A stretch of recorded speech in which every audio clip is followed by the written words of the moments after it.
So nice to see so many people, or at least so many tiny boxes with names in them representing people tonight. Thanks for being here.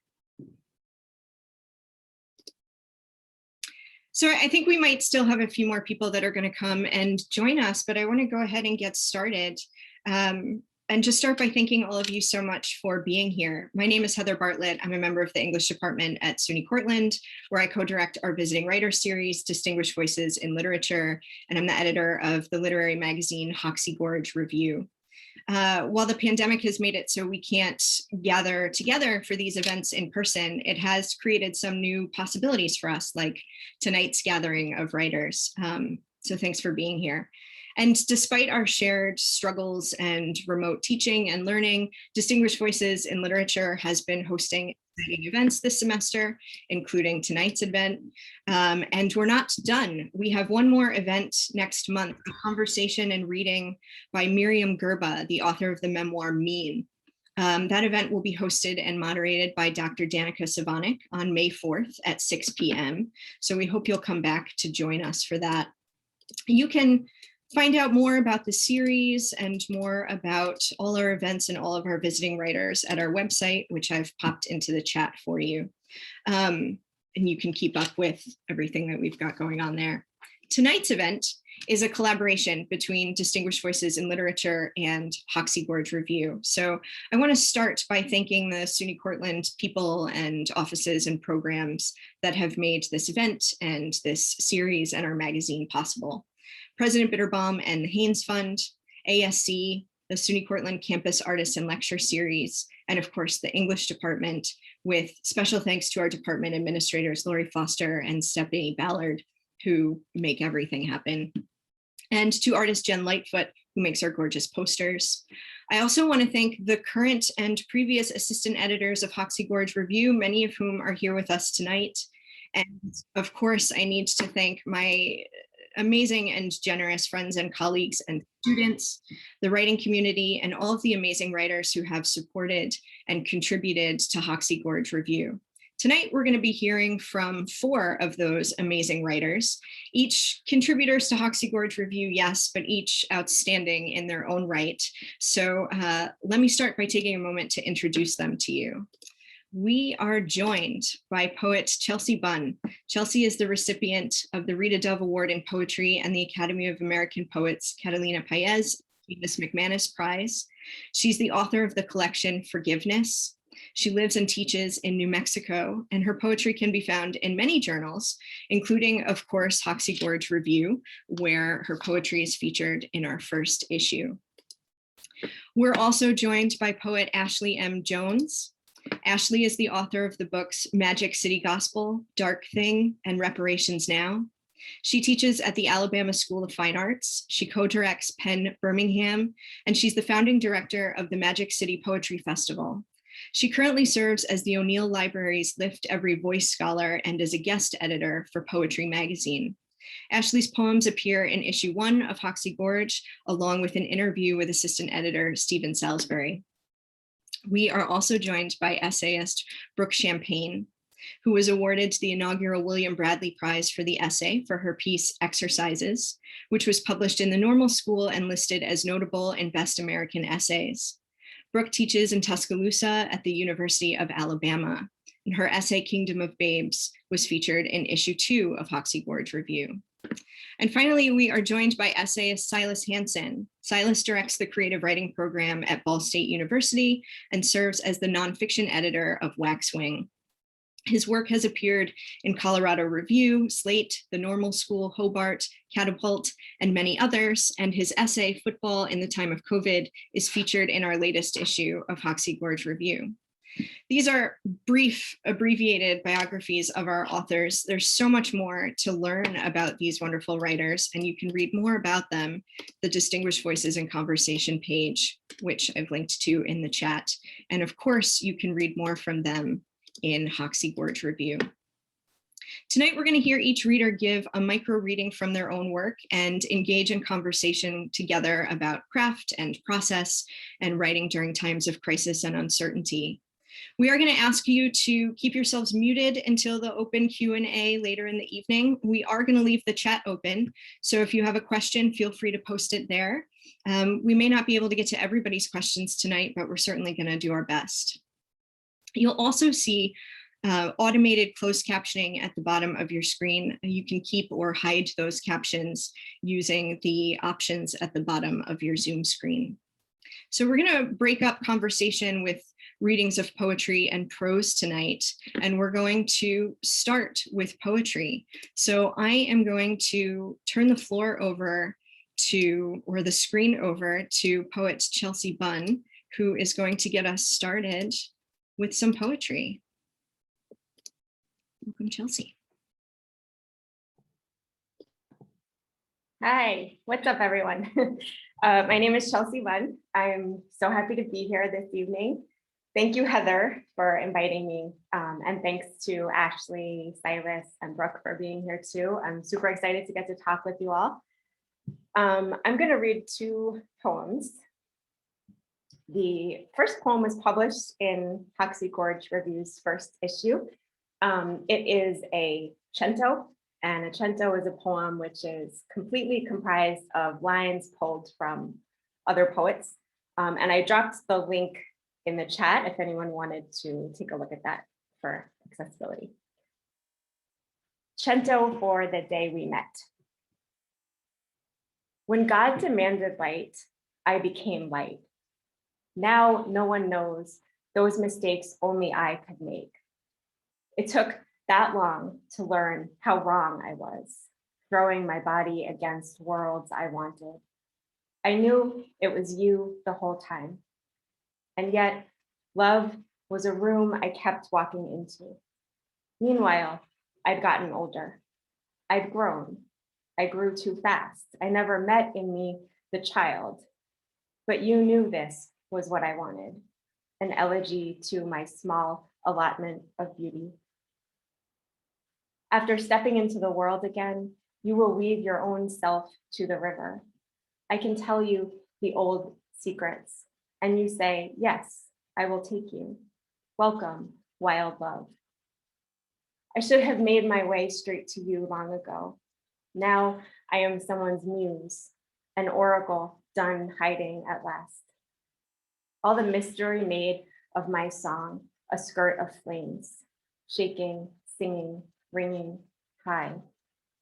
How it ribbons in the wind. God, it's relentless, the way it keeps trying to call us into the blank. I refuse to hide. I will spread myself finger by finger into illumination. The clouded light has changed to rain. I have settled into myself. A sediment no longer clouds the abyss of my insides, where I am, and it's the most joyous. I carry joy as a choir sings, warm, so full of light. I am weak with the desire to give more. Isn't that a wound? To carry within us an orchard, to eat like a startled bird, like sound falling back into silence. From now on, I want to live in spite of the year of burying. I'm learning to live without time of goldenrod and aster, and time where we live on the unanswerable, assert that everything changes, that the beauty will find you. The meaning may still come chasing in. I will arrive at you, a man of peculiar desire, brisket, smoked slow, the bourbon and sugar and mint going down warm and brown, syrup and slow. No, there's something about a man who cooks, his honey and thyme, a praise song. In the dream where I learn the universe is an arrow, I set myself free. I have reconstructed everything. Come to me, said the world. I want to rip you open, you whom I've felt missing all this time. The body is a nation I have never known. I have never gone through that door, but it must be easy to love. My Lord, this is love.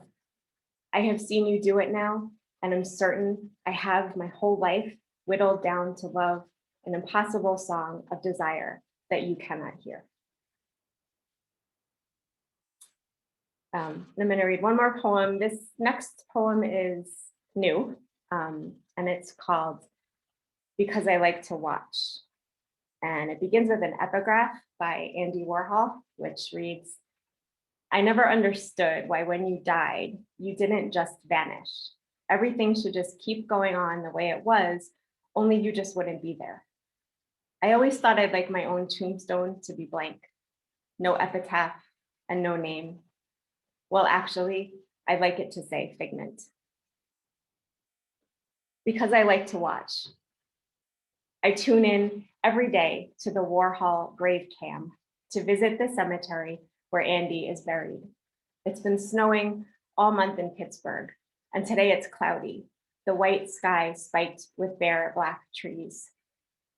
Through my screen, it's all washed out. The gravestones greenish gray, granite the color of wet seaweed. Someone's left 2 cans of Campbell's tomato soup and a bottle of Coke. I like to watch what's left each week. I like to watch for people too, though no one's ever come. Once a brown dog wandered across the screen. She stopped to sniff a pile of snow. Have you ever wondered what they bring to your grave? Sometimes I can't take being seen. This requires nothing of me. It's bloodless. I don't have to grieve in public if I'm behind a screen and not even grieving a man I knew. I don't have to perform. Sometimes the only reason I come is to hide. I count the cans and Coke bottles, and no one asks me why I'm there. He doesn't know I'm watching. He's dead. Have you ever wondered what the dead still know? Every day, no one's there. No one living. No one knows I'm watching, just as no one really knows that once I was a pregnant woman. Here, I choose when I am haunted. I come when I want to come, and every day he's still dead and still here, covered in soft snow. And since I don't see anyone, it's all for me. The icy wind is for me. The soup cans are for me. The flags are waving for me, and everyone's already in their graves. There's nothing I have to do but look. And look, it snowed again, and someone's left a mini Christmas tree topped with a red bow and another can of soup, and taken care to make sure all 3 are evenly spaced, and now they sit untroubled, wearing little hats made of snow. Thank you. Thank you, Chelsea. That was beautiful. I love the way your poems often seem to move between looking back and looking forward at the same time. And even in the first poem you read, which was published in Hoxie Gorge before the pandemic, there's something still so relevant about that notion of being sort of looking back and looking forward at the same time. And in addition to being featured in issue 1, you were also guest editor for issue 2 of Hoxie Gorge Review. That issue was published in the summer of 2020. So that work was taking place in the beginning days of the pandemic and the beginning of our sort of rapidly changing social landscape. So I wonder if you could talk a bit about what that was like, reading and editing the journal, and how that informed your writing now and new work like the poem that you just read. And we're going to bring everybody else back too to join in this as well. Yeah, that's a great question, Heather. Thank you. I was so grateful to be able to do that. It was just such a great experience. And it was so interesting that it was the first time I ever did something like that. And so it was really interesting that it just so happened to be at that time when the world was falling apart. And I have these really vivid memories of like sitting outside in my yard at my table and reading through the submissions and going through everything and feeling like, oh, it sounds like hokey or something, but it was kind of like a lifeline in such a scary time. It was like almost exactly a year ago when we started doing that issue. And just, you know, we like couldn't see each other and everybody was isolated and like really scared. And so there was something really like hopeful, I guess is the best word I can reach for right at this moment, but about just seeing all of this work come in from people, and whether they had been writing it, you know, the week before or years before, it still was like an act of sharing their thoughts and feelings and their work that I felt so lucky to be on the receiving end of. And I loved that experience so much that I started after guest editing that issue, I started as a poetry reader for the Adroit Journal. And so it's been such a great like jumping off point to have that as my first experience in sort of the editing side of things, which has really changed the way I look at my own writing a lot, especially when I'm getting ready to submit things. I just have a whole different sensibility now than I ever did before. So I'm really lucky to have that too. I see everybody sort of nodding along as you say that. And, you know, Brooke, your essay was featured in that issue that Chelsea guest edited.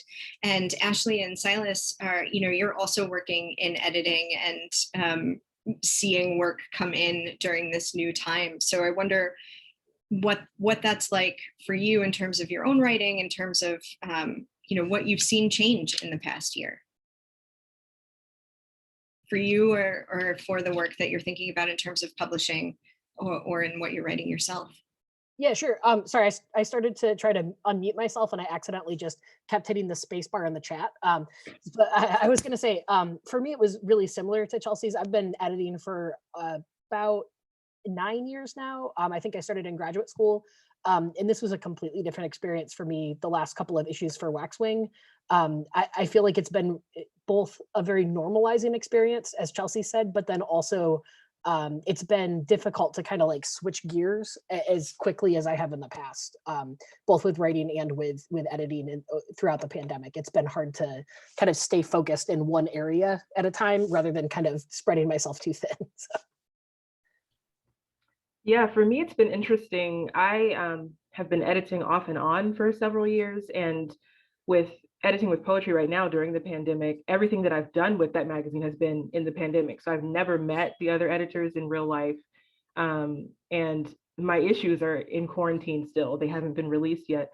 So I'm still like moving through that space, you know, and the poems that are coming in actually have a lot more to do with the pandemic. You know, there's a lot of people writing about that experience, which feels important, you know, to put in these issues, because our work, whether we like it or not, is an artifact of our times. And so that's been really fascinating to see the work's content change. And it makes me think about my own work too. I haven't done a lot of writing about the pandemic myself, but seeing people do it so well has made me think maybe I need to document this too.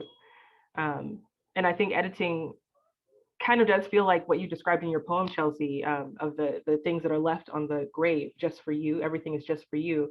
That is sometimes how it feels when you're reading the submissions. It's like, oh, these are all, nobody else is ever going to interact with this. It's all just a riches, you know, for me to go through, which of course is not true, but that's how it feels sometimes.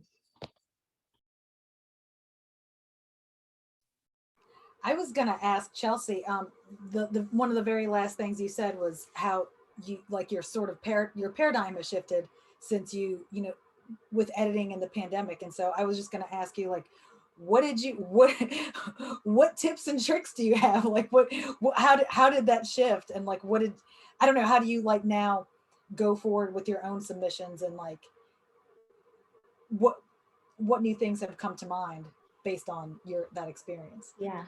Yeah, it's kind of funny because I feel like it's like two sides of the same coin, almost, like the effects that I've noticed in my own experience. Like, part of it, I've started to feel like it takes a lot of pressure off me as a writer who is sending work out into the world to be read by people I don't even know.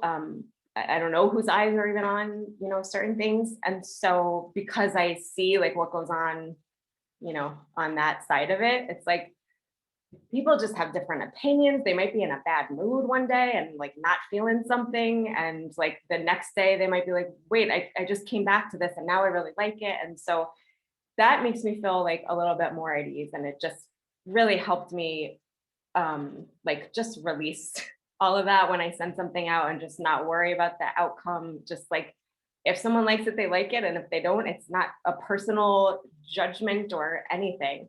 It's just, that wasn't the right place for it at this moment. But then the other part of it, which is actually, it sounds like harsh, but it's been really helpful in revision, especially, which is seeing a lot of the things that come up in conversations about work that is being looked at, and then kind of like putting that onto my own work is really helpful. Like I'll be working with something and then think like, oh, Anthony said this thing about like, oh, this poem doesn't have anything at stake and there's no tension and there's nothing being risked. And then I'm like, well, am I doing that in my own work? Because I'm, complaining that other people aren't doing it. But so it's been really helpful in that way to sort of like get a new, I guess, editorial eye on my own work.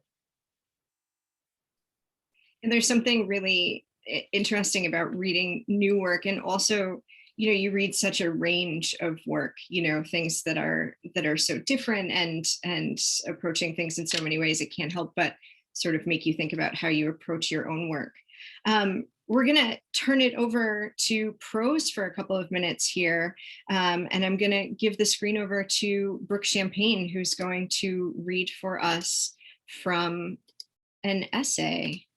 So Brooke, in just a second, the floor, or the screen as it were, will be all yours. Thank you so much, Heather, and all of my fellow panelists whose work I adore, and everyone for coming tonight. This is really exciting. I'm going to go ahead and follow Chelsea's lead. She posted the link to her beautiful poem, her Cento, from Hoxie Gorge Review. I'm not reading from the work that was published in Hoxie Gorge Review, Kingdom of Babes. But I'm linking it here in case you like what I read. One of the essay that I published there is about my Ecuadorian grandmother, Lala. And I have a memoir that I'm working on. I've been working on forever about her. And I should just call it Lala Stories, because it's just telling stories about her. I mean, she's truly a larger than life character. And I will be reading just the first couple of pages from an essay that's forthcoming in Barrel House that's entitled Bobbit. And that you will find out, if you don't, for you youngins who don't know who Bobbit is, you're about to find out real soon. Okay, so Bobbit. For as long as I can remember, I've believed that if there's such a thing as unequivocal truth in memory, it's this. Decades ago, when Univision first reported that years of physical and sexual abuse culminated one night in Lorena Bobbitt cutting off her husband's penis, my grandmother, Lala, plucked a banana from the ceramic fruit bowl, pointed to my grandfather and said, "Never fuck with an Ecuadorian woman, hijo de puta." If my adolescence has an origin story, it's this one: how I define myself against her. Be smaller, quieter. Beware the power and danger of becoming this kind of woman, despite that very power leading me elsewhere. But there isn't, and it doesn't, because the scene couldn't have happened this way. My grandfather, Abuelo, died in 1990, and John Bobbitt was debobbited in 1993. My favorite Lala legend, once I reached an age where I esteemed rather than dreaded her stories, is the one with the hot pepper. Abuelo, a serial cheater, had abandoned his family for 6 months to live with another woman, and then suddenly knocked on the door of their Michoud Boulevard home one evening, begging forgiveness. He'd missed them too much, he said. Te extraño, same line he'd used after previous affairs. This time, Lala accepted his apology. She served him dinner. She forced their kids to hug him. My mother remembers the smell of Paco Rabanne pressed into her unwilling face. Only after weeks of banishment did Lala allow his re-entry to their bedroom. That first night back in their bed together, Abuelo slid under their downy dried sheets, penance complete, home at last. He curled over onto his routine right side, his back to her. She quietly retrieved surgical gloves from her nightstand drawer and slipped them on, then unwrapped an Ecuador hot, 185,000 on the Scoville heat unit scale, from a plastic baggie. She spooned him from behind, tucked her arm under the back of his drawstring pajama pants as if to make an amorous move. And then she stuffed it inside him. Thus, the story ingrained in all the women of our family and the men we married was not that Abuelo abandoned Lala for another woman, that Lala sought factory shift work to make ends meet, that she was cuckweened and made to feel low many times over. Oh no, she was the anal pepper stuffer, the no shit taker, the not to be fucked with. We Robles women show our gratitude for this legacy and how we retell and perform our Lala stories. If I were telling this one aloud right now, which I am, I'd poke my right finger into my left fist to demonstrate. Decades later, I wonder if Bobbit, as name, as symbol, is more synonymous with the person being castrated, or is it the one doing the castrating? Lorena, a 2019 documentary produced by Jordan Peele that attempts to do for gender justice what the OJ Made in America doc did for racial justice, proposes that the true untold story about the Bobbits is not what she did to him, but what he did to her all those nights and years before the incident. She's most accurately defined not as the woman who did it, but who many times was done to. But both aspects of Lorena are essential to understand the context of what happened that night because humans are complicated. Pure victims and villains reside in popcorn movies, not in our actual lives. Still, in my mind, Lorena was always most compelling as the actor. And depending on your perspective, the actor was the villain. Of our family's collective Lala stories, my mother's most cherished is called Palm Sunday. Once in the late 1960s, during my mother's own adolescence, Lala suspected Abuelo of cheating yet again. So she did something I still find inconceivable after a lifetime of hearing this tale. When he announced one Sunday that he would go to church alone, Lala hid in the trunk of his Buick. Then he parked and left the car for the service, and she slipped out of the trunk, hiding in the back seat for an hour to see if he came out alone. After the bells chimed and the church doors opened to release the holy masses, she peeked up and saw his balding head, ese cabron, and that he was holding hands with a brunette. The woman's hair was woven in the fashionable beehive, and Lala watched him lead her toward his car, each of them holding their sacred palms. Lala slunk out onto the driver's side and hunched next to its tires, still unsure of her next move. Abuelo gallantly opened the passenger door for his guest, tossing both large palms in the back seat where Lala had lain just seconds before.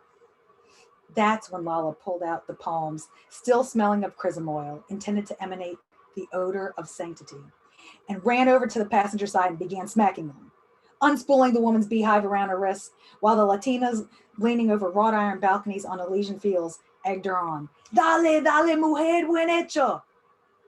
After their 15-minute drive back home to Mishu, Lala was still palm smacking him. Andate la mierda, hijo de su madre. How scary my mother remembered it being back then. How funny it is now. Both versions and tones true. There's a quieter story I didn't share at the memorial a couple of years ago when Lala died. When she first entered Weinhoven Healthcare Center in New Orleans, West Bank, and correctly predicted this would be her final home on this earth, she made an announcement. Tengo un secreto. But it's something I can't tell you till I'm closer to death, so you'll remember me better. Dígame ahorita, I pleaded, you'll forget.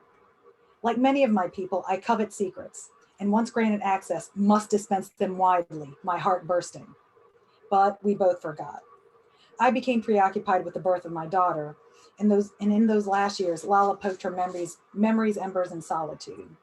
She died and left no evidence of that last story she meant to tell. Her gran secreto is now whatever I decide it is, using the shards of every tale she's told me, and the ones we experienced together to piece it out. After Lala's memorial, my aunt by marriage, long divorced from my uncle Carlos, demurred during the exultant Lala stories, picked nervously at her black lace dress as she lamented the shame of Abuelo abusing Lala. This history of violence, Carlos had told her long ago, was why he'd always had a problem with his temper, and why in turn he routinely abused my aunt, even hurt their toddler daughter, whom he'd once flung into the wall like a rag doll. It was a tidy bow narrative my aunt told herself to explain their toxic relationship. Abuelo hit his wife, and in turn his son hit her. Could that have been Lala's secret? It doesn't comport with how I saw either her or Abuelo while they were still alive. In my memory, all 5 feet of her tower over his 6 feet. Because in my memory, he always sits, cornered in his lazy boy while she shouts down, arms everywhere. And because memory trumps anatomy and physiology. Of all the possibilities, she'd always loved another man or woman. She'd had her own desperate, loveless affair. She'd harbored some grand ambition unfulfilled. Could she just have been another sufferer at the hands of her man? But wasn't what was so plainly true about her the opposite? That she was not the victim who was done unto, but the actor, the doer, my villain? That's all for now. Thank you. Wow, Brooke, I love how your work can be so many things at once. I feel like, you just sort of go through so many different emotions there. That was wonderful. Thank you. I know that you're putting together a collection, as you mentioned, and this is part of that collection. And you've also talked about how you sort of return to certain themes in your work, like the second generation American experience and sort of upending the dichotomy of villain and victim. Mm-hmm. And it strikes me as especially important now, as we're still in a time of crisis, to dive into such themes. And I think sometimes writers, especially beginning writers, but all of us really get caught up in the idea that we can't or we shouldn't return to themes or ideas or even moments too often. But I think that your work shows us ways in which that kind of turn can be really important, that kind of return rather can be really important. So I wonder if we could talk a little bit about that and that notion of, how we return to ideas in our work. Absolutely. Thank you so much for that. This is something I tell my students all the time, that sort of we're often telling the same story over and over again. No matter what genre we're writing in, we're revisiting the same characters, themes, our obsessions that are I think have been ingrained in us since we were children, I think are always revisited. And so and actually right now I'm teaching a forms class in which and some of my students are here tonight, which makes me just so happy. But they're telling, again, the same stories using different containers in order to be able to just get some new understanding of it themselves. And so I think that's absolutely what I do. Like the Lala stories are, I think whenever you're writing about people and situations that are complex, there is just always a chance to revisit it in a different way, especially because as we grow, we're going to have a new perspective on it. And this is the one thing that I'll just say in terms of putting together a collection, and just a little thing to add is that I tell my students this as well. Like, I used to think one of the reasons why I think I haven't published my first book yet is I was always waiting to get smart enough. I was always waiting to just know more about the subject. And now what I've seen, and I think almost 20 years of teaching and more than 20 years of writing has shown me, is that that you're never going to get to the place of nirvana in terms of knowing when to write something. I was always writing it, but I just felt like I wasn't good enough yet to share. I don't know, but you're documenting all along, you're changing perspective on these subjects. So I don't know. I feel like that's how I approach these things. I've written about Lala forever, and I probably will forever continue to. So whatever your subjects are, I think, just hang on to them, because you will surprise yourself about what you wrote about them 10 years ago. I mean, and yeah. And I love that notion of, I think you used the word obsession, right? Like that we write about the things that we're obsessed with. And I think this is true.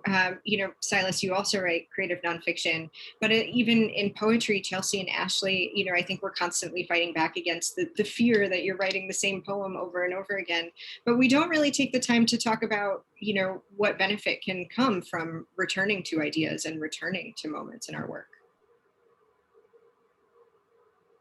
I just wanted to jump in and say I completely agree with pretty much everything that Brooke said there. I also continually go back to the same subject matters over and over and over again. Like I'm always writing about gender. I'm always writing about football. I'm often writing about family.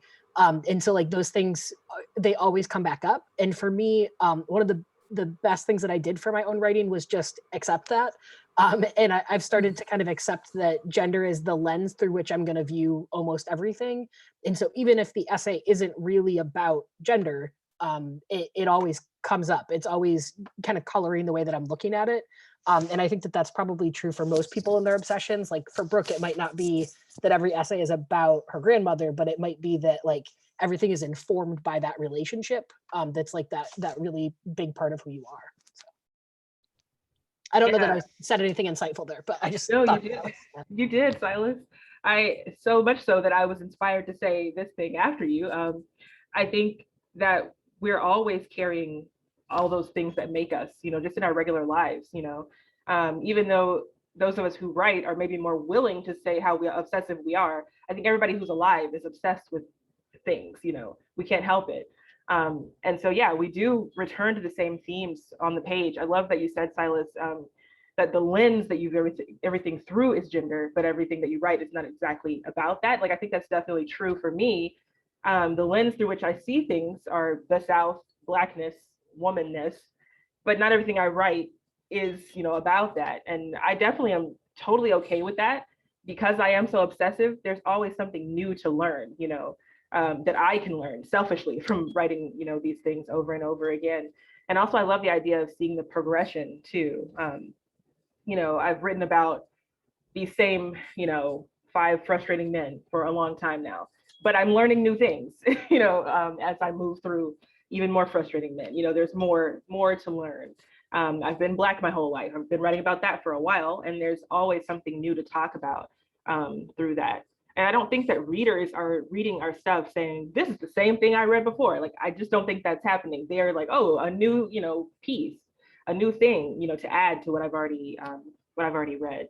So I think we're probably all too hard on ourselves just generally.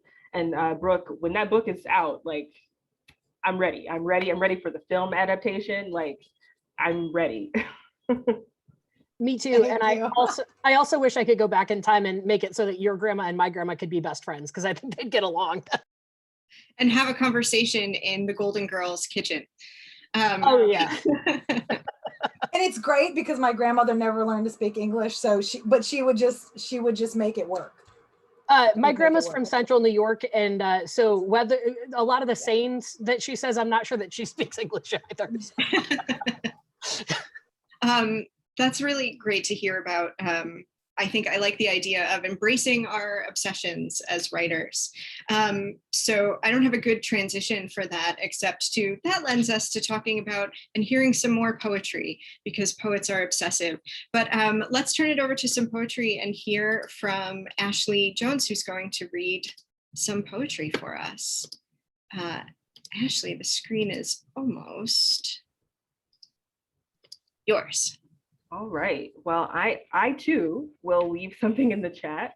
And let's see, what is it that I put there? Okay, so that's the first poem that I'm going to read, and I will also put my website in the chat in case people want to visit that for whatever reason. So I'm going to use my printouts. Brooke, I was about to use my screen, but I was like, you know what, the anxiety is too great. I'm going to use my printouts. The first piece that I'll read was published in Hoxie Gorge in the first issue, which I was very grateful for. And it is a prose poem. And these 2 pieces that I'm going to read are about different types of reparations. And I'll leave it at that. So this first one is about men and the problems that they have. So it's called Words with Friends. I had never played before because I didn't want to connect with someone I didn't know. I played with you, and I was right. There is no one familiar on the other side of a minefield of yellow blocks, plenty of words, but no meaning. I remember that afternoon you let me try on your shoe, so many sizes too big. My foot swam in it, so many dark spaces to hide. Your eyes, too. I remember when you showed me your sculptures, their gorgeous metal arms, cold like yours. I remember the way your braces shone in the sunlight, a puzzling sparkle. I learned to spell fear and love with the same Black letters, learned how to see you through some cliche, maybe rose-colored glasses, or maybe just my own two eyes, finally. I learned that unrequited is an easy word to chew. It falls right off the bone, tender barbecue. I learned that you could play games, play mini games simultaneously. Your hand on this board and that one way across the USA. I learned that my heart is a wooden chiclet block, whittled away by fingertips, holding, then deciding it just won't fit. I remember you always spelled words that you couldn't use in a sentence, that were only useful for the points. I think about all those unusable words, the games you won, saying things you couldn't even understand. I think about the shape of your tongue, how strange it must feel for it to sit split in your two-sided mouth, how the compass of it, north and south, maps its way through my heart and right back out. And then the last one that I'll read is one that I recently wrote, actually, weirdly as a response to the vaccine rollout.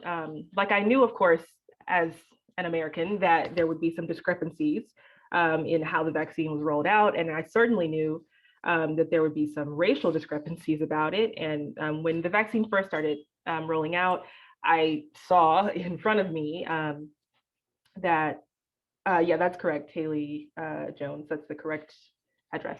I saw that a lot of Black people and brown people and poor people were not getting vaccinated because rich people and rich white people were driving out of their way into those communities to take those. So I just got really angry at the machine of white supremacy, as I often am. And on this particular day, I was texting with some poet friends about how angry I was. And the last couplet of this poem was something that I typed into the chat, and they said, "That's a poem." And I said, "Should I write it?" And they said, "Yes, you should." And so here it is. Manifest destiny. And so he learned that the land could be called a name. So he called it mine. And so he learned it could be bordered with blood. And so he called it conquest. And he learned that the land was willing to give fruit and flower, and he called it profit. And so he saw some other folk planting and praising, and he called them enemy. And so he saw there were armies to guard those flowering folk, and he called them prey. And so he saw the ocean, and what was it but a highway to make more borders? And so he saw the bright and peaceful sea, and he littered it with trade. The bodies stacked next to the crops, the textiles, and the rot of disease. And so he ground hope and God into dust and called it rights. And so he heard the wind blowing joy over its people, and he sliced it up with law. And so he kept slicing for 500 years. And so he built his things around him. And so his coffers never emptied. And so he took wives and made children. And so he gave them too a price. And so he saw each blade of grass and counted it as currency. And so his blood was transfused with gold. And so he built a wall around himself to keep his many riches in, the walls encased with bone. Even his heart, a fortress of muscle and money. Listen now, your past and future generations. Your hoarded hall will spoil where you stand. Thank you. Wow, it's so amazing to hear you read those poems. I love in your work how you seem to take uh, a singular moment or idea, and from within that, you can speak to such larger and poignant and important things. You mentioned at the beginning of your reading that you are attending to and thinking about different kinds of reparations with your work. And I was wondering if we could talk about that for a few minutes, the notion of how repair can exist in the act of writing and what that has meant for you, in your writing, but maybe even in the past year. Yeah, so I'll start by saying I've been thinking about reparations for a long time without having named it as that until recently. In fact, I really started to think about the many types of reparations and reparative work when I named this book that these poems are from, Reparations Now. And people, of course, always assume that I'm only talking about the reparations that, yes, we are owed as Black people by this country, but I'm also talking about the reparations that are owed to us individually too. There are so many things that happen to us in life where things are stolen, from us. I, of course, read a piece about a man, many men who have stolen time or, notions of trust or whatever from me, and I want those things back. And although I can't physically grab those things, and in many ways, I can't really physically grab the reparations that America owes Black people either, but I can use the poetry to write my way toward an idea of what I could get back or even what I've lost. That's also a part of the reparative process, is actually naming what has been taken from you. Because people so often will tell you like, oh, it's not that bad. Like in the case of, guys or whoever, significant others who have wronged you, people will say, oh, just get over it, move past it, whatever. But a part of that process of healing and even, moving past is saying, this is what was done, this is what I felt, it is a real thing. The same with being Black in America, saying, this is how I feel, this is what has happened to me. I'm not saying this so that you then can say, well, actually, this is, no, I'm telling you what happened. And that's the end. That's a complete thought, and we can let that live. And that can then take us to another conversation. And so, I just have been thinking about how poetry can do that in all aspects of life, not just the larger, political ways. Yeah, and I think that that's such an important thing. We're all sort of nodding along, but such an important thing at a time when I don't mean to speak for anybody, but I think we're all sort of thinking about what is it that I'm doing with my work now in this moment and in this time that has really shifted and changed. And I love to hear you talk about naming the thing that has been lost or the thing that needs to be repaired or what is owed, right? And putting it out there and using the work to do that. I wonder too how you're seeing this represented, or maybe how you'd like to see this represented in work that you're reading as an editor and thinking about, putting out into the world. And I opened that up to everybody here. How do we think about this in terms of the writing that we're doing and the way we're thinking about publishing? If people don't mind, I'll quickly jump in. I don't mean to dominate at all. But I just will say, for me, what I've been looking for, and I feel less guilty about looking for, is poems that have a heartbeat. Like, it's really not for me about like how artfully you can say something. It's like, is this poem alive? I'm really not in the business of reading dead poems. I want them to be living. So that's kind of, I don't know, what I'm looking for. Yeah, I would just echo that. I think one of the things that Chelsea was saying kind of early on about editing during the pandemic, and then what Ashley said here, that made me think of, when the kind of the pandemic essays first started coming into the literary magazine that I edit, and then also like it was less so this, but there was also a big push of people writing about racial justice over the summer.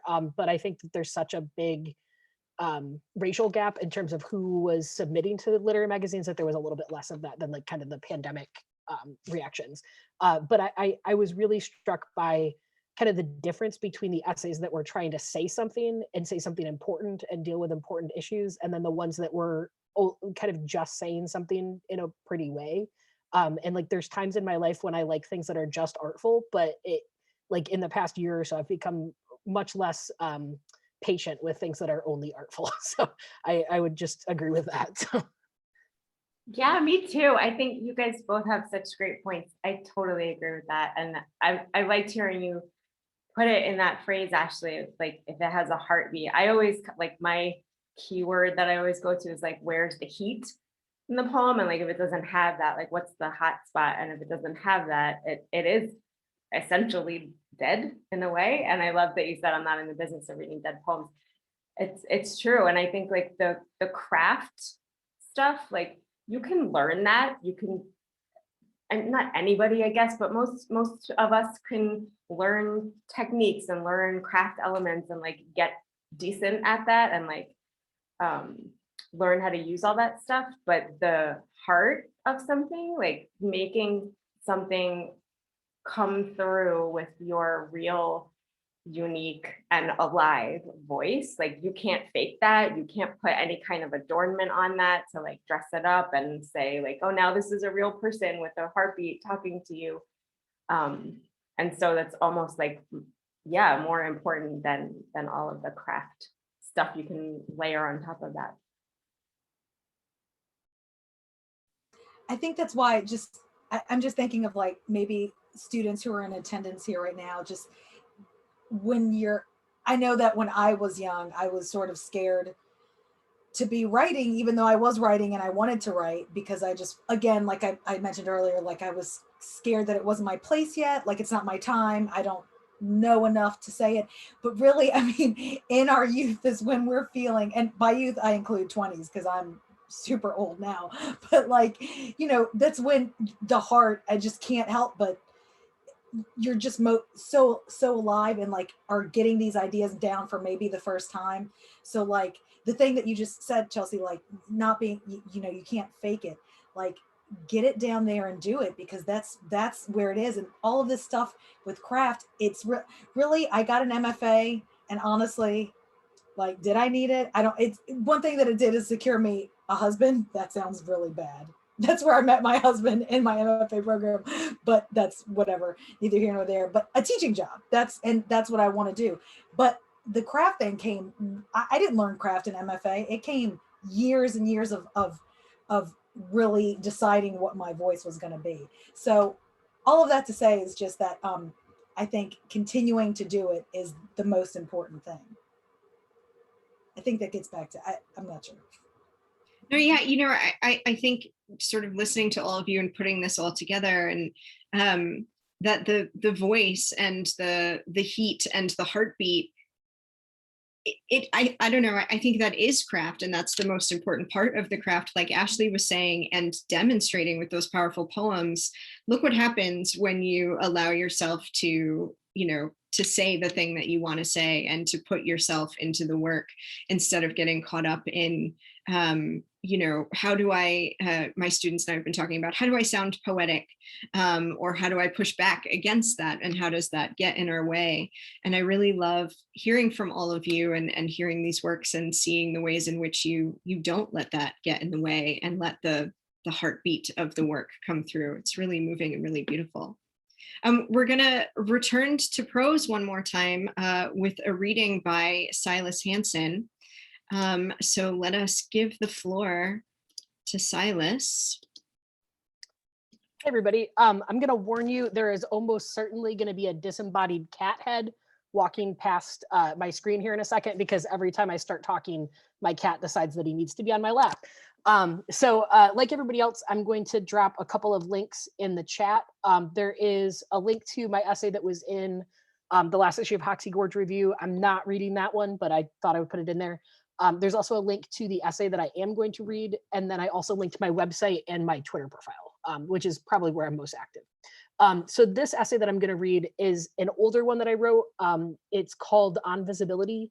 It was originally published in Waccamaw, which is a journal out of Conway, South Carolina. It's Coastal Carolina University. But I was thinking about this essay because yesterday was Trans Day of Visibility. And so all of my friends started posting things on social media about that. And that's something that I've always felt as a trans person very ambivalent about. And it's something that my views on have changed over time. So I'm just going to read the first couple pages of this one, which is written primarily in kind of the perspective of where I was in my late 20s, about 6 years ago now. And so later on in the essay, I get to more of like the present day. So if you're curious about where things go, feel free to check out the whole essay.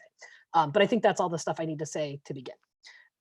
So again, like I said, this is called On Visibility. If you had asked me when I first came out as transgender if I wanted to be seen, I would have said yes. I wanted people to really see me the way I saw myself as male. But in truth, what I really wanted was to be so ordinary that I completely blended into a crowd of men. I wanted a beard, a deep voice, a flat chest, a driver's license and birth certificate and passport that declared me male. I wanted to be invisible. I've spent 10 years working towards that goal, injecting testosterone, legally changing my name and gender, carefully cultivating my facial hair until even some cis men are jealous. In most ways, I've done it. My voice is a little higher than I'd like. I still get mammed on the phone and in the drive-thru a significant percentage of the time, but I can reach the low notes when I sing Garth Brooks at karaoke, and my voice doesn't really catch anyone's attention anymore. If you ran into me at the bar, at the grocery store, at the bank, wearing my usual uniform of jeans and a flannel shirt and work boots, you'd have no idea that I was anything other than an ordinary guy in his mid-30s.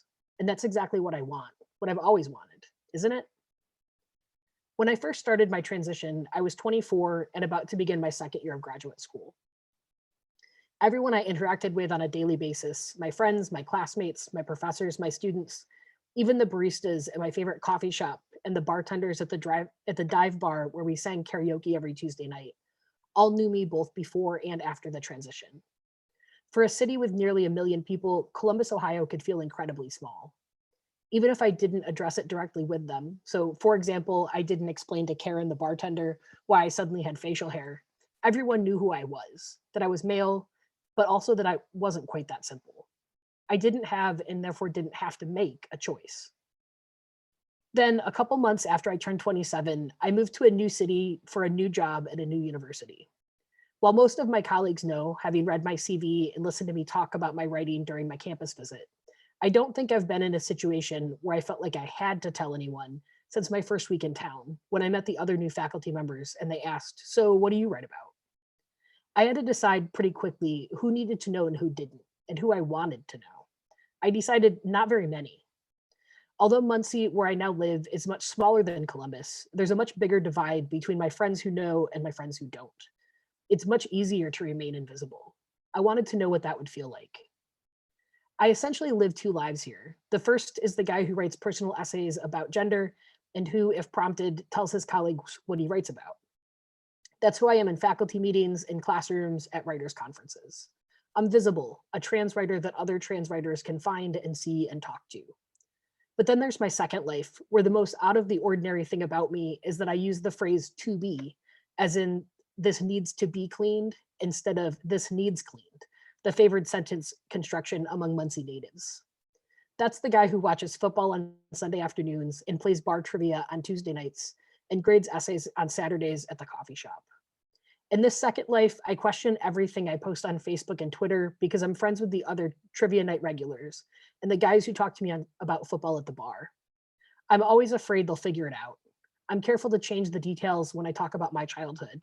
Girl Scouts become Boy Scouts, softball becomes baseball, gym teachers become men. The crushes I had on girls in high school caused angst for boring teenage boy reasons. I'm not sure why I'm so afraid they might find out. While there are a handful of people who might look at me differently, who might not want to hang out with me anymore, I'm sure the vast majority of my friends wouldn't care. My friends Craig and Dylan, both bartenders at the bar where I spend most evenings, would probably say, "Oh, okay, you want another beer?" They give me shit about many things. My bike helmet that has a flashing light on the back, my love of the Buffalo Bills and Colts country, but I don't think they'd ever mention again, even if they knew. I think what would bother me most is that I would know that they knew. And I'll actually stop there. I don't want to read too long. So. Thank you so much, Silas. It's so nice to hear you read your work, and I'm struck by in your work the way you manage to to sort of both speak to larger social moments and ideas while still maintaining this very intimate, personal aspect, sometimes even, questioning your own thoughts and ideas on the page. And I like the way that you managed to sort of do both at the same time. So I wonder if we could talk a little bit about what that means for you in terms of voice. Like, what are you thinking about in terms of voice and audience when you're writing about these larger ideas and moments in the form of personal essay? Does that make sense? Yeah, that's a really good question. And that's something that I often have to think about because, if I, like, for example, when I first started writing this essay, it was called stealth, which is a term that trans people use. Like, we often use it to say, like, for example, a lot of my life I'm living stealth because I live as a man. Most people wouldn't know that I'm trans. I don't tell people necessarily. And like, that's a concept that if I'm writing primarily to a trans audience, I don't need to explain. Whereas if I'm writing to a primarily cis audience, it is something that I have to explain. But I also don't want to like over explain and take away from, other aspects of the essay. And so it's something that I've really had to figure out how to balance and figure out kind of like who my ideal audience is, and kind of write to that person, knowing that I'm not gonna reach everybody. And like my main audience isn't necessarily other trans people. And it's also people who aren't completely uneducated on those issues. It's kind of like that messy in between area. And I always try to kind of hit that with the language that I'm using and kind of like the ways that I explain concepts and that sort of thing. It's really interesting. I like that you said you envision sort of a particular reader or particular audience for your work and you write to that person. I wonder what that means for the rest of you when you're thinking about voice and you're thinking about how you're speaking to larger ideas and sharing your own personal experiences through your work, whether it's poetry or prose. How are you thinking about voice and how are you thinking about audience? What's the relationship between the two for you? So I'm still in the essay, by the way. I haven't left yet, Silas. So I'm trying to leave to be here for this question. Wow. Yeah. So with audience, what Silas said about how he thinks about it, it kind of reminds me of how I've been thinking about audience recently too. Like, when I think about the writers who instructed me, by which I mean who I read and discovered myself in, I'd never met them necessarily. They were writing for me. Like, they weren't, how do I say, like, these Black writers who I looked up to were not concerned with white audiences at all. Whatever white people can glean from the work, great, but you're not who I'm writing to. It's kind of how I see those people. And so when I look at my work, a lot of people have said that, like, I use a lot of, history to educate and, whatever, that everybody can enter. And it's true that I do want everybody to be able to walk into the room, but the room is not going to be the same room for everybody, and that's okay. I definitely, when I'm writing a piece, I'm not trying to, how do I say, in a piece like Manifest Destiny, it's not that I'm trying to educate a white audience about the white patriarchy because they know. I am trying to say, this is the experience that I've seen, and I want to be visible to others who have experienced it. And we, that audience and that conversation, we're having that moment together. And whatever is happening to other people, that's great.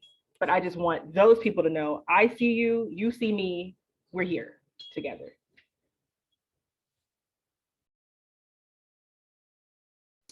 I love that. And I just wanted to say, like, I completely agree. And I think one of the things that I've figured out about myself is that it's way easier to be visible in writing than it is in life. And like, being visible on the page is very different from being visible like in the classroom or places like that. And so I really like what Ashley just said. So.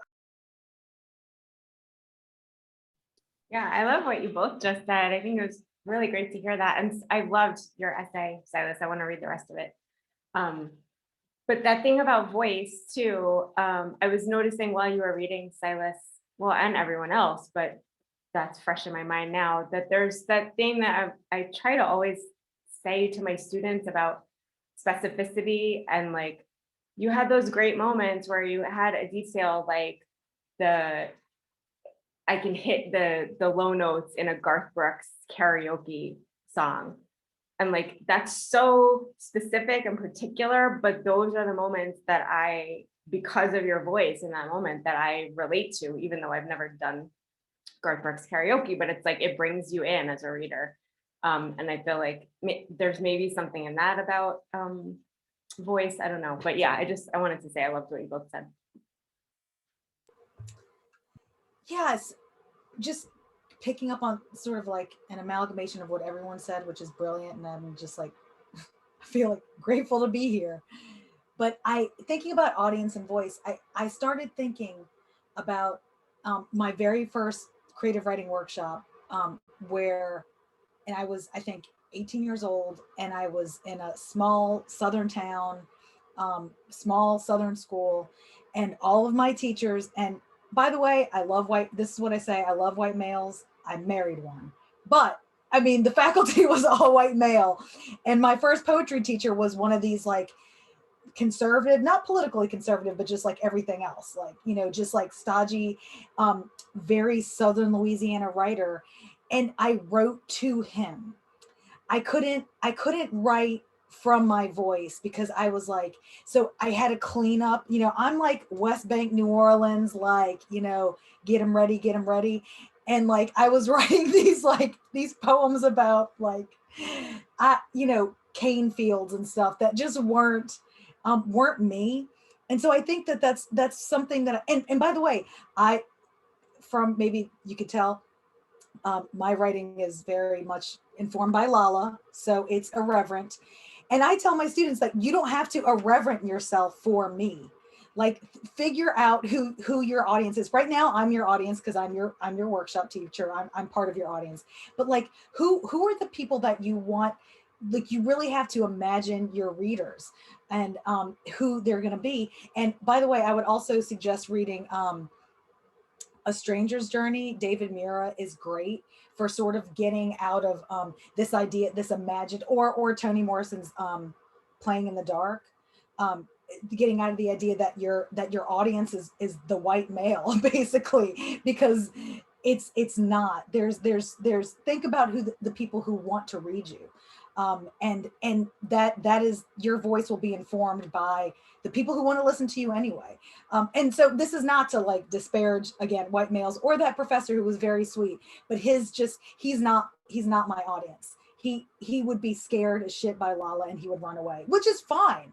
Like, that's fine. But I just think about that, like, when constructing voice, like who really literally wants to hear you. So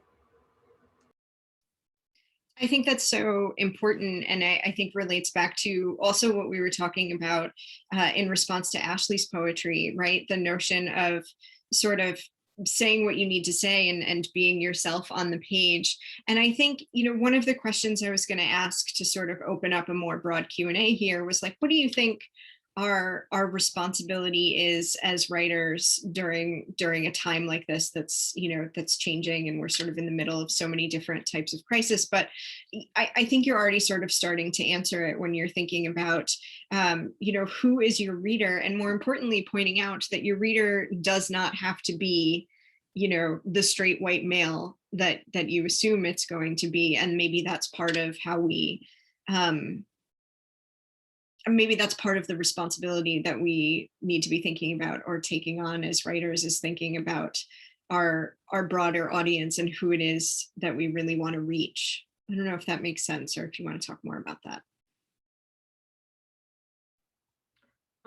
Yeah, I think as far as responsibility goes, if the pandemic and various, murders of people throughout the last couple of years, if it's taught us nothing else, it's that the system, which is functioning as it was intended to function, is not serving any of us. So we have to do all we can in every arena of life to fight against that. So for me as a writer, that means I can't value this notion that the ivory tower is the place where all learning happens, that writing has to be done by these archaic standards, that I can't come onto the page and write about this one guy who got on my nerves really bad. Like, I can't. We can do whatever it is we want to do. We can actually free up these spaces, which will in turn free, people's I don't know, hearts, souls, minds, whatever. I don't want to get too, woo-woo on y'all, but I'm a poet, you know how we are.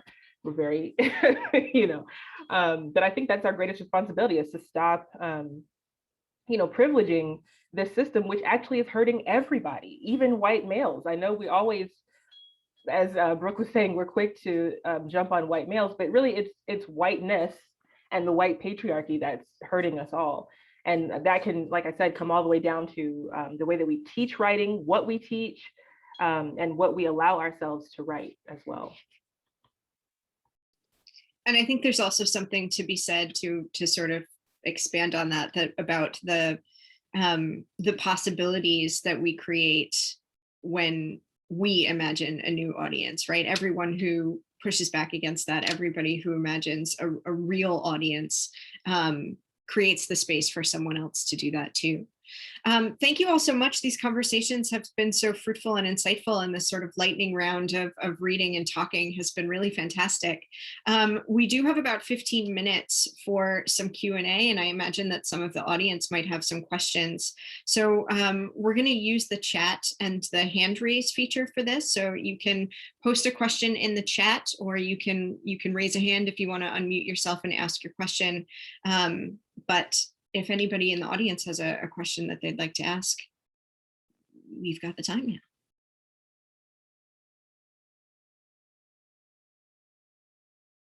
Oh, me? Okay, so I think that I have a question.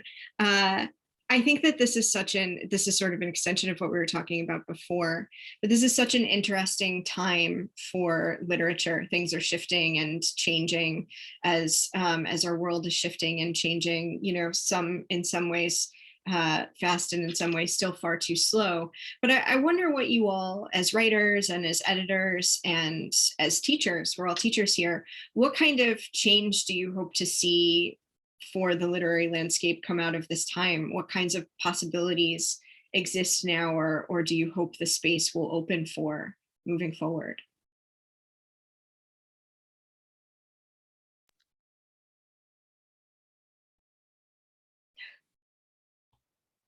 I think I have a thought. I know I'm feeling self-conscious about speaking first twice in a row. So I'm sorry. But Don't Go go for if it. you have Go something to for say, it. say it. Go, Yeah. go. So the thing that I thought about is that I hope we can end special issues just forever. I think we're done with that. I think we now understand that a special issue actually works against what it's supposed to do. And back in the day, yeah, you needed a special issue to like get people in the door, but now we can actually like remove doors completely. We actually have that power now. So that's one thing I would love to see die. I completely agree with that, and I hadn't even thought about it, but I love that idea. I would say that a big thing for me is that I hope that we see more venues become more accessible to people. I think having readings online, like, as much as I miss the in-person stuff, and I don't want to get rid of it, I think having like those online readings and having kind of like more online magazines where more people's voices can get put out there and where more people can actually read it. I think that that's really important to you. So I just hope that we use the technology that we have now for good and not for evil, to like add to the community and like build bigger communities that are more accessible to people, and not to like make community even harder to find.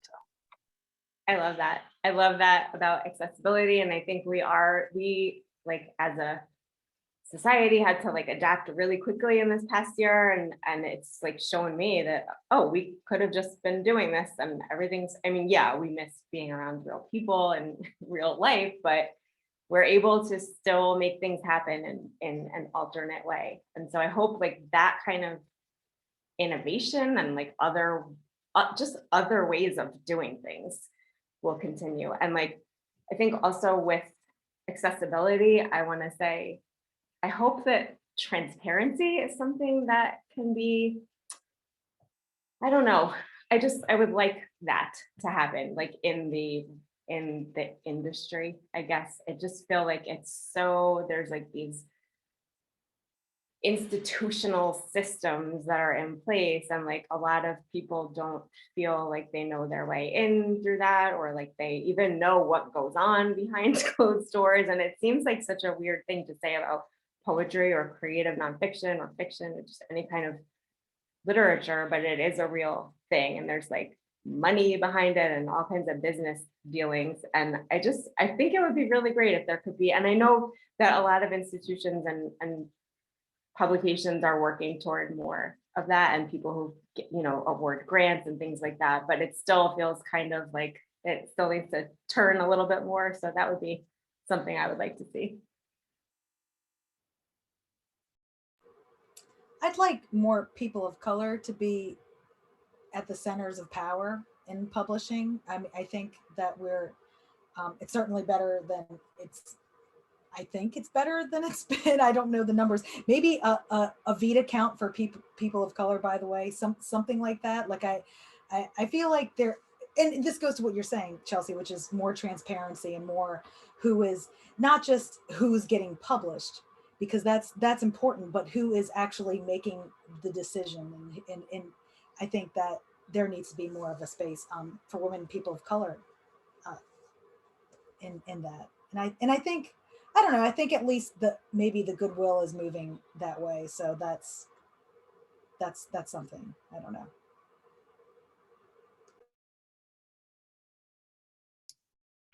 That's great. Thank you all. It looks like we have a question in the chat. Christina asks, you're all incredibly talented writers, and I really appreciate you all meeting with us to share your work. For us beginners, what do you do if you ever get a block in your writing and don't know what to write next? I'd like to hear the answer to that too. I think for me, a couple things. Number one is that I always go back to reading. And I think that reading a lot, whether it's in your genre or not in your genre, or, things that are the same subject matter or not, I think it's almost always going to spark ideas for you. It might make you start thinking about the same subject matter, but like, just let your mind wander. And I think that's a huge part. And then another thing for me is to go back to old things that I've written that maybe didn't really go anywhere the first time. So when I cut things from essays, I keep them in a separate Word document. And if I'm stuck at any point, I go back to those. And I might kind of like start over with them, or I might kind of like play around with structure a little bit. I love the hermit crab essay. If anybody knows what that is, it's where you kind of like take the structure and stick it into like a syllabus form, or you're writing it as a Facebook profile or something like that. And it kind of almost tricks my brain into treating it like a game. And that can be really helpful too. So reading and then experimentation. Yeah, I completely agree. I think reading it's absolutely number one thing that I always go to when I feel stuck, because it's just always going to help me get something moving. Like something will shift. I'll have a new idea, or it's a new way of looking at something, or just hearing music in language. I was in a class with Louise Glick once, and she was saying how she was so blocked before writing a book, and that all she could do was read and look through these gardening catalogs, like seed catalogs. Heather, you were in that class, I think. Yeah. And then she wrote The Wild Iris. So like what you said, Silas, about reading things, and Brooke was saying in the comments, like outside of your genre even, could be really interesting. And then also the experimentation is something that's so helpful for me, because it does take me out of my own head and makes me approach something like an experiment. Like it gets more playful. Like the first thing I read was made from language that's not my own. I just put lines together, and like there's some kind of freedom in that, because it's like, oh, I didn't have to come up with the language. I'm just moving things around and choosing things that sound good to me, and then becomes kind of like a game, like you said. So if you can find some kind of, whatever your genre is, some kind of form or structure, like the hermit crab essay, or something that you can just get playful with, like that helps me a lot. Sorry, I don't mean to speak again so quickly, but I just wanted to throw in there that I think sometimes it can feel really counterintuitive to be really kind of like restrictive with your writing, and to be like strict about structure, but it actually can almost force you into being more creative. And so like try writing a sonnet, and see what happens. See what happens when you have to force yourself to be really concise with language or meet a rhyme scheme or something like that. And I see Silas has beat me to what I was about to say, which was, if you feel blocked, walk away. That's what I do. Like, if I'm like in a moment, I mean, I'm a writer who doesn't write every day anyway, which, is what it is. We all have our process.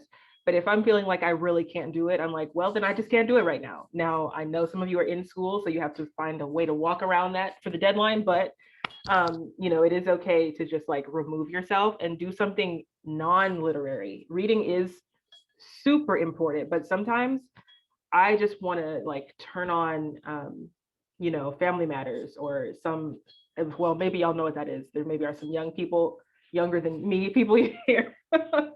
But something that's not literary sometimes can make me turn back to the page. So read or cook, or I think Silas said wash dishes by hand. Can't relate. I hate washing dishes, but I totally do too, but there's something about the act of doing it that just, yeah. I all of this is great advice. And I would just say too, just to add to what Chelsea was saying about playfulness. One thing that my students and I think finding a community or a group of people to write with. We all often think of writing as the solitary, lone wolf act. But if you're in classes, like lean in on that and lean in on with the fun that everything that you write doesn't have to be brilliant. And I'm a big fan. That's why I mentioned Linda Berry, because exercises for me, prompts. I'm a prompt book collector. Like I probably have hundreds of them, but just because there's always something there that like you can literally like open a book and be like, oh, I'm going to do that right now. And by not knowing where you're going, that's sometimes a way to unblock you. Or writing with friends. My students and I last week, we made those little fortune tellers in class, that what maybe you call cootie catchers.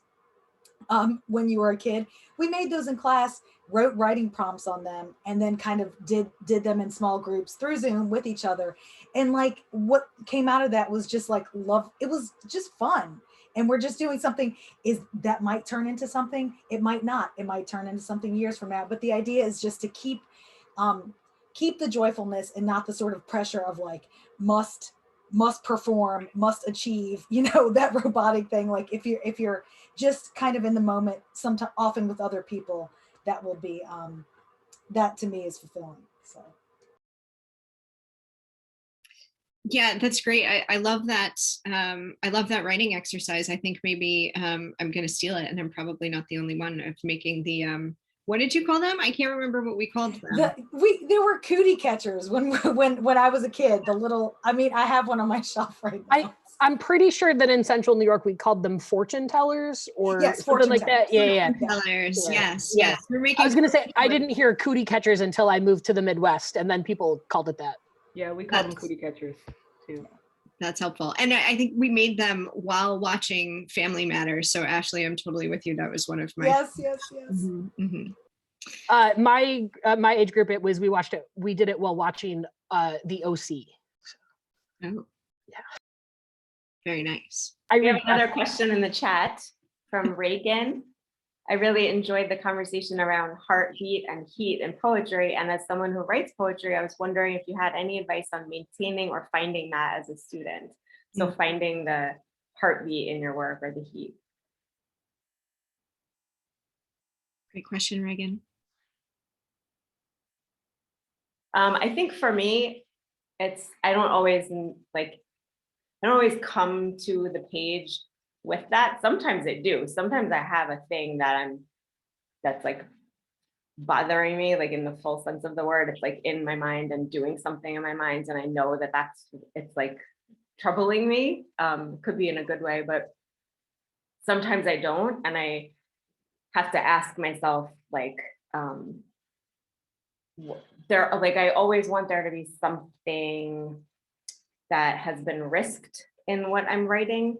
And so if I can't find that in a draft, I feel like that heat or that hot spot or the heartbeat isn't maybe there yet.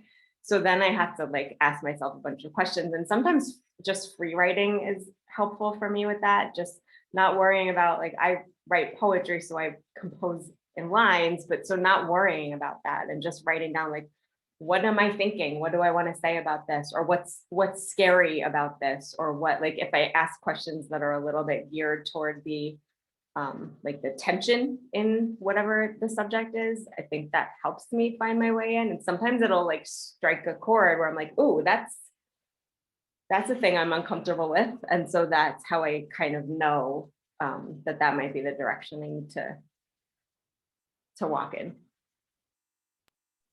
I love the way that you phrase that, because I was just going to say, like, find the thing that you're kind of afraid to say out loud, but the second you write it, that it feels true and it feels important to say. I mean, I always hesitate to tell my students that they should find the thing that they're afraid to say out loud, because I mean, sometimes we should be afraid to say some of our thoughts out loud. But I think, you know, trust your gut that if you feel like it's scary to say it, but it also feels true and it also feels important, it's probably something important to write about.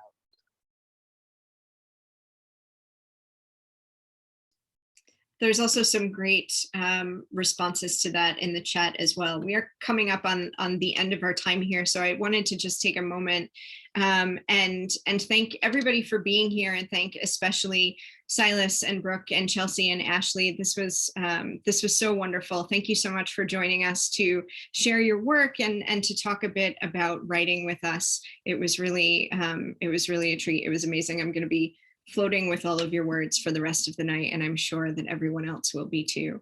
Thank you all so much for joining us. We hope to see you next month for our event, our reading with Miriam Gerba. And don't forget that you can read more by all of these amazing writers in Hoxie Gorge Review and at the links that they've shared in the chat. Thank you so much for being here. Have a great night.